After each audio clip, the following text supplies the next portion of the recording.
Hello, my name is Rawad Reza, and today we'll be looking at some of the successful crowdfunding campaigns at UNDP. Our first campaign is in Thailand and specifically in Koh Tao Island. The campaign's name is Koh Tao Better Together.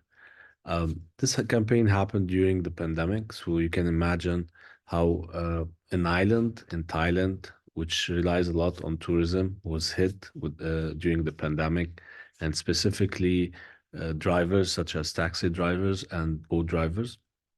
So colleagues came up with the idea to kind of hit two birds in one stone by providing cash for work for these drivers and also to resolve an issue, which is the garbage, the litter that's infecting the island because of tourism. So the campaign is about providing income for these drivers to clean the beaches and marine debris in the island. The initial financial target was around $65,000, and the platforms used for this campaign were a local one, which is provided by Krung Thai Bank, and the official UNDP platform. The campaign ran from end of October 2020, so during the pandemic, until end of January 2021. And it was successful, raising around 143% of its initial goal. So let's look a little bit at the success factors of these campaigns. Um, One of the factor is the partnerships that were established for the campaign. Biofin team, UNDP country office in Thailand, a bank which is Krung Thai Bank, and a foundation called Rax Thai Foundation. So having UNDP and Biofin kind of brand gave a lot of boost for the campaign because there's a trust, credibility, and a good reputation for UNDP. Another important factor was that colleagues managed to collect 30% of the primary goal before launching the campaign. And whenever you manage to collect that amount, 30%, your chances of success in the campaign are really high. It's more than 80% that you will reach your target. Also, another factor is that the bank, Krung Thai Bank, facilitated the payment for any donor by incorporating QR codes at ATMs. If you get the chance to look at the campaign, you can check it on UNDP in the Impact Giving platform or website. You can see that the story or the captivating human interest narrative that was developed was interesting. It focused on focused on environmental issues, and this is something people can relate to. Another factor that a lot of influencers supported the campaign, so this helped boost the outreach of the campaign. And if we took Instagram alone, 3 million people or 3 million followers on Instagram were able to, or it reached the 3 million followers on Instagram. So 3 million people were able to see the campaign. Another important factor that many communication or multiple communication channels were used, such as even outdoor, such as billboards, online, mobile application, newspaper, television, and radio. So this helps spread the message to a wider audience. The campaign also included a lot of offline activities. So offline activities are important when you're running a campaign.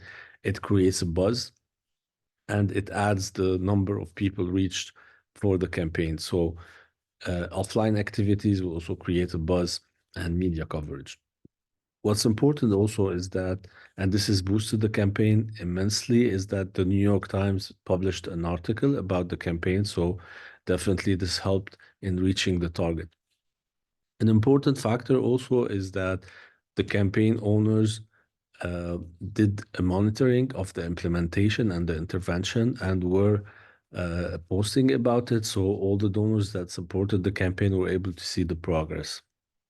And the project was implemented by the municipality, Koh Tao Municipality, and Drax Thai Foundation. So now let's move to another campaign which I was proud to be part of. So this happened in Lebanon. If you've heard of the Beirut port blast, which happened on August 4, 2020, it was dubbed the biggest non-nuclear blast ever in history. So you can imagine the scale of it, and it affected a lot of people in the neighborhood. So UNDP decided to launch a campaign to support those who were the victims, or let's say people who were severely affected by it, and by providing wheelchairs and walkers for them. So the initial target, it wasn't the only intervention UNDP did, but that was a specific campaign targeting those people. So the financial target or the set goal was around $48,000. And the platform used was UNDP official platform, Impact Giving, so you can check it. And almost half of the target was collected online. But the interesting part is that partners came on board to support. So AFD, which is a French agency, and also Esqua, which the amount was around $857,000 at the in total. So the campaign was launched in November 2021, and it lasted until March 2022. Why was this campaign successful? First of all, the engagement of Arbas, Goodwill Ambassador for Climate Action, Michael Haddad, he's paralyzed from the chest down, promoted the campaign. He was going on TV, giving interviews, talking to people, and he played an immense, a great role in promoting it and reaching the target. The partners which we mentioned previously also played an important role in collecting or in bringing the funds to the campaign. And there was an important offline event which was organized, a walk from UN House to the affected area and the port. It generated a lot of media buzz, and also the youth, the YLP Youth Leadership Program at UNDP was able to bring around 1,000 of these youth. They're very active on social media, so they played a big role in promoting it. Also, there was live TV coverage during the walk. So this event helped a lot in collecting or in generating more funds for the campaign. So a strong media coverage is one of the important factor that made this campaign successful. Now we go to Uzbekistan with a very interesting campaign. If you've ever heard of the Green RLC,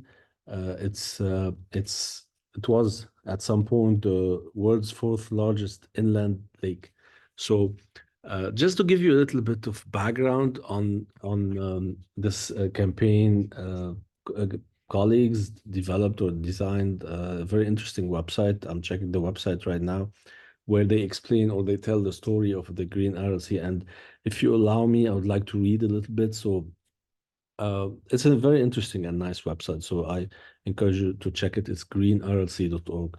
So on the website, they wrote, for centuries, RLC was the world's fourth largest inland lake, offering its treasures and sustaining many settlements where people enjoyed prosperous lives as fishermen, farmers, herders, craftsmen, and traders.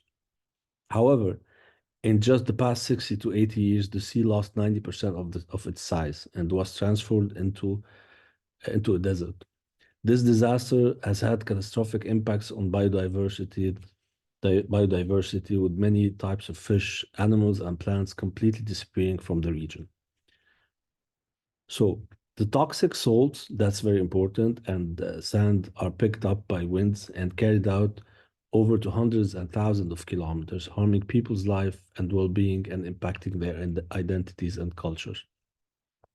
So studies show that each year winds from RLC carry around 100 million tons of toxic sand and salts that reach out European cities, glacier of islands, forests in Norway, and even Antarctica. So if you look at the website, you can see there's a kind of a map that shows the changes happening from 1973 until now. And they put some quick facts which are really amazing. So just to get an idea about the size of the RLC, they mentioned that it's around the size of Ireland, or used to be around the size of Ireland. So let me look at that. So the sea has lost 60,000 kilometers or 90% of its sides, which happened over half a century. And also they call it a tragedy, which is it's a good way to describe the situation. So they continue saying there's a concessions that bringing water back to the larger South Aral Sea is unlikely to happen. However, this does not mean that nothing can be done. So what's the plan? The plan is to plant Saxol trees. So we aim to plant Saxol in the Aral Sea bed and transform 100 hectares of desert into verdant forest. So why Saxol? Because they can help stop the spread of toxic soils and desertification. Just one tree can fix and hold up to 4 tons of sand. So I encourage you to go check the website. There's a lot of interesting information. And as you can see, the aim of the campaign is to plant Saxol trees. So the platform used were UNDP official platform and a bunch of local ones like Click, PayMe, PayNe, and Uzcard. So what was achieved, around 500,000 trees were planted and $63,000 were collected. So what are the key success factors of this campaign? Again, partnership is very important. So this is what colleagues were able to do. Actively engaging with the youth community. We saw on the previous campaign how the youth can promote and get the message throughout the community. There was an extensive outreach and communication through social media. So in every campaign that we see at UNDP, social media is key. But on top of that, you can do interviews, workshops, webinars, podcasts, videos, contests even, and in this case, the sale of merchandise or giving away merchandise. So also the reforestation that happened was in an innovative way. We'll talk about it in a little bit. And the website was amazing, and the mobile app. So the website and the mobile app facilitated the donations for anyone who's interested in supporting. So now we move to Costa Rica with the Footprints for Our Future campaign. It's also about reforestation. In that case, the budget is a bit higher. So we're talking about $2 million as the initial goal. Unfortunately, colleagues were not able to reach the target, but they managed to collect around $1.8 million, which is a great amount. So the platform used, again, is the UNDP official platform and a local platform called FunBam. The campaign happened in 2021, and it lasted for a few months, a bit less than a year. So what are the key success factors of this campaign? Aligning with larger impact goals, policy, and institutions. So the goal was to achieve 60% forest cover by 2030. And the shout out from the vice president of Costa Rica really helped. So he was supporting the campaign. And again, using the name of UNDP, which gives a trust, a good reputation can help the campaign. But the important part that we discuss about innovation is they use geo-reference tree, so and also donor and result report. So what do we mean by geo-reference tree? So if someone, and I've seen it with many NGOs, if someone is paying to plant a tree, just to ensure transparency, so they cannot collect from another person to plant the same tree, you use geo-reference trees. So other factors also focused effort on engaging companies and bilateral donors. So one-on-one visits to potential partners and donors. Donation page was developed for the initiative, and unfortunately, in that case, the individual giving amount, meaning the donation online, were only 3%, but the offline contributions were around 1.7 million. So they relied more on offline contributions. Other key success factors is that they they use the help of professional designers, PR specialists, and communication team to support them. So the content that was created was really good. They designed the logo, website, social media, visuals, stories, and videos and even a face mask because it happened during the pandemic. The team also created a series of powerful stories using videos and photos to highlight the people that were working on the green landscape and restoring that ecosystem. So it was human-centered, focusing on the people planting those trees. I hope you enjoyed these successful campaigns. If you're running a campaign, best of luck on that. Maybe these success stories or successful campaigns you can learn from them a little bit. We've been looking at what other colleagues are doing in UNDP. You can check the official UNDP giving platform, Impact Giving. You can see a lot of interesting and nice stories and nice campaigns. So good luck with your campaign and thank you.